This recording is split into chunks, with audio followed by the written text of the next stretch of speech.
Honourable supreme court, इसी उस judgement में बहुत सारे फ्लॉज थे और सबसे ज्यादा फ्लॉ ये था कि एक इलेक्टेड एमएलए को आप पब्लिक सर्वेंट नहीं मान रहे, जबकि जजमेंट्स अवेलेबल हैं कि वो पब्लिक सर्वेंट हैं।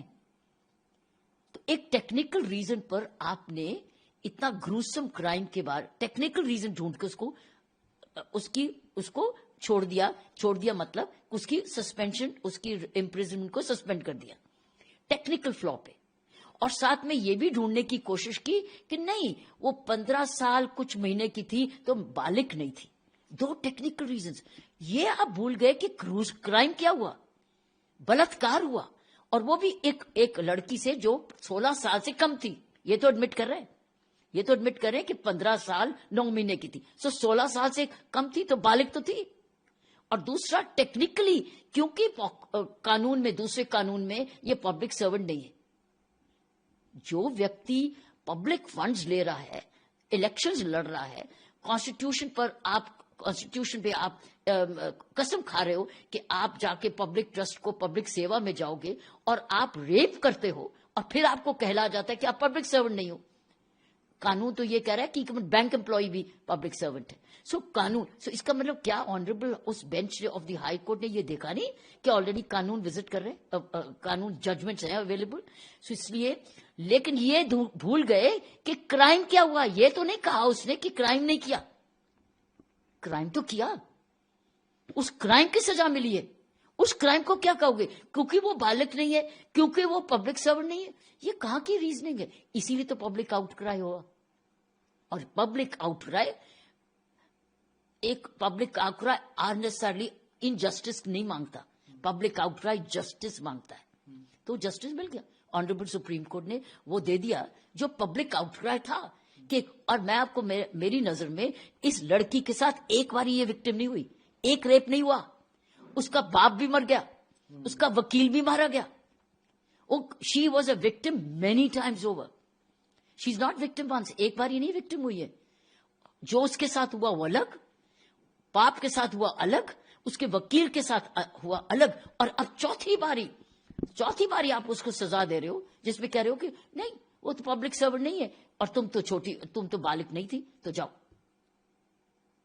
इतने ज्यादा। और फिर वो लड़की अमीर नहीं है, वो एक गरीब परिवार की है।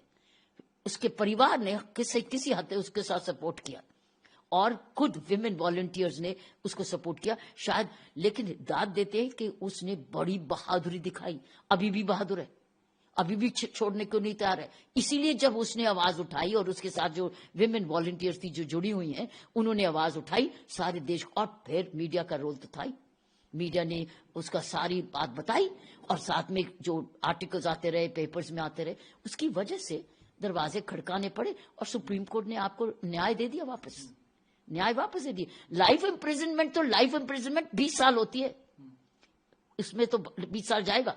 उसमें एक फादर की डेथ के मर्डर के लिए तो 20 साल है, लेकिन इसको 6 साल क्यों आपने? इसीलिए मैं समझती हूँ सुप्रीम कोर्ट ने वो दिया जो जस्टिस डिमांड कर रहा था, बनता भी था।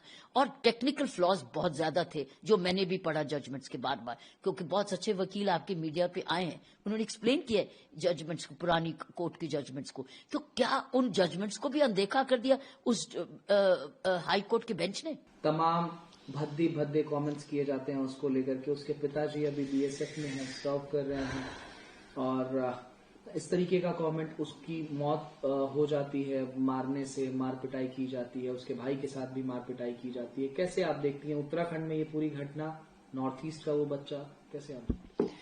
इसका जवाब मैं as a former police officer दूंगी। वो ये कि हमारे ग्रास रूट में हमारी जो पुलिस है इस वक्त सिर्फ रिएक्टिंग पुलिसिंग बन गई है लॉ एंड ऑर्डर के लिए जबरदस्त, क्योंकि उसके pressures of law and order इतने बढ़ गए हैं कि हमारी प्रिवेंशन पुलिसिंग ग्रास रूट पे नहीं है। उसके लिए ज्यादा लोग चाहिए जो कि लॉ एंड ऑर्डर नहीं, पब्लिक के साथ जुड़े रहें, पब्लिक के साथ संपर्क रखें, युवाओं के ग्रुप्स में जाएं, महिलाओं ग्रुप्स में जाएं, मार्केट एसोसिएशंस में जाएं, एल्डर्स में जाएं, कल्चरल प्रोग्राम्स को जोड़ें, थाना लेवल कमेटी मीटिंग्स करें, प्रिवेंटिव सेक्शंस ऑफ लॉ करें। ये वही पुलिसिंग कर सकती है जो खुद लॉ एंड ऑर्डर में फंसी नहीं है। इस वक्त हमारी ज्यादा पुलिस अब लॉ एंड ऑर्डर में फंसती जा रही है। हमारे पास पेट्रोलिंग एंड प्रिवेंशन पुलिसिंग नहीं रही, और वो प्रिवेंशन और पुलिसिंग का एक बड़ा अच्छी प्रैक्टिस जो हम दिल्ली पुलिस में करते थे, जो वेद मारवा साहब के टाइम से उसके बाद शुरू हुआ, बड़े अच्छे प्रोग्राम्स थे पुलिस कमिश्नरेट में, वो था रफ रजिस्टर, कि हम रफ रजिस्टर मेंटेन करते थे कि जब भी कोई ऐसी रफ बिहेवियर का कोई युवा निकला या व्यक्ति निकला तो हम उसका रफ रजिस्टर पे कोई गिरफ्तारी नहीं, कोई एफआईआर नहीं, रफ रजिस्टर बनाते थे और रफ रजिस्टर में उसका नाम लिखते थे। उसके बाद संपर्क करते थे उसके साथ, वो हेट स्पीचेस पर इसी हॉस्टिलिटी में ही करते थे, जो कि लॉ कानून को अपने हाथ में लेना। और उसको साथ जब जुड़ते थे तो उसको संभालते थे, सुधारते थे, किस ग्रुप का बन रहा है, कहाँ शुरू हो रहा है, उसके माँ बाप के साथ जोड़ते थे, उसके एल्डर्स के साथ उसको जोड़ते थे ताकि वो सुधर जाए। हम सुधारक पुलिसिंग के बनते थे छोटी उम्र से, जहाँ 14 साल का लड़का 15 साल का पत्थर भांग रहा है, ये कर रहा है, छेड़ा लड़कियों को छेड़ रहा है, तो हम लोग ऐसे रफ रजिस्टर बड़ा है। लेकिन रफ रजिस्टर के बाद प्रिवेंटिव सेक्शंस ऑफ लॉ भी होते हैं जिसमें एफआईआर दर्ज नहीं होती है, आप जमानत लेके माँ बाप का और बड़ों का कंट्रोल वापस ला सकते हैं। तो ना माँ बाप का कंट्रोल, ना बड़ों का कंट्रोल, ना आपका रफ रजिस्टर, ना आपके पास प्रिवेंटिव सेक्शंस ऑफ लॉ, तो सीधा ही एफआईआर पे आ रहे हैं ना आप, क्योंकि आपने उन लोगों को बड़ा होने दिया, नजरअंदाज किया, उनको ओवरलुक कर दिया। सो आप ये सडनली इन लोगों ने, ये बड़े नहीं हुए हेट्स भी अभी, ये बचपन से ही ये गड़बड़ है। ये कोई लॉ एंड ऑर्डर, आपको और मेरे घर का कोई लड़का नहीं जाएगा पत्थर मारने, क्योंकि वो कंट्रोल में है, सभ्य है, शिक्षित है, टीचर्स के डरता है, माँ बाप से डरता है। ये कहाँ, ये निडर हो गए, ये वो यूथ निकल रही है जो निडर हो गई है और बचपन से ही कानून को अपने हाथ में लेने की उसको आदत बनी, तो यहां तक पहुंच गई। सो मैं ये कहूंगी इसको प्रिवेंशन करना बहुत जरूरी है। हमको ज्यादा से ज्यादा patrolling police and preventive police जो कि, और साथ में कल्चरल फेस्टिवल्स, एक कल्चर नॉर्थ ईस्ट का फेस्टिवल, एक वेस्ट का फेस्टिवल, एक सेंट्रल का फेस्टिवल, एक पंजाब का फेस्टिवल, ऐसे फेस्टिवल्स, कल्चरल फेस्टिवल जहां एक दूसरे से मिलते हैं, आप कुछ जानते हैं, समझते हैं। सो ये प्रिवेंटिव पुलिसिंग बहुत, मैं इसका जवाब एज ए पुलिस ऑफिसर दे रही हूं कि हम लोग कैसे इन युवाओं को, ये नहीं कि हमारे टाइम पे भी युवा ऐसे नहीं थे, लेकिन अब बिगड़ गए, कोई हर्ष नहीं, लेकिन बिगड़ गए ना, बिगड़ने दिया गया ना, काबू में नहीं आए ना। कंट्रोल कॉलेजेस में भी अगर ये बदतमीजी करते थे तो कंट्रोल में लाया जाता था टीचर्स के थ्रू।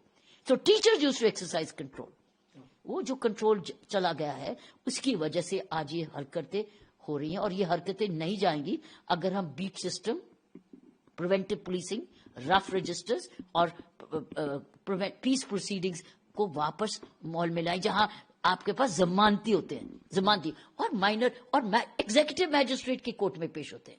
एग्जीक्यूटिव मैजिस्ट्रेट जिसमें दिल्ली में सो एग्जीक्यूटिव मैजिस्ट्रेट सीधा क्रिमिनल कोर्ट नहीं, एग्जीक्यूटिव मैजिस्ट्रेट जिसमें डिस्ट्रिक्ट मैजिस्ट्रेट होता है, एसडीएम होते हैं, या अपने असिस्टेंट कमिश्नर पुलिस होते हैं जिनके पास पावर।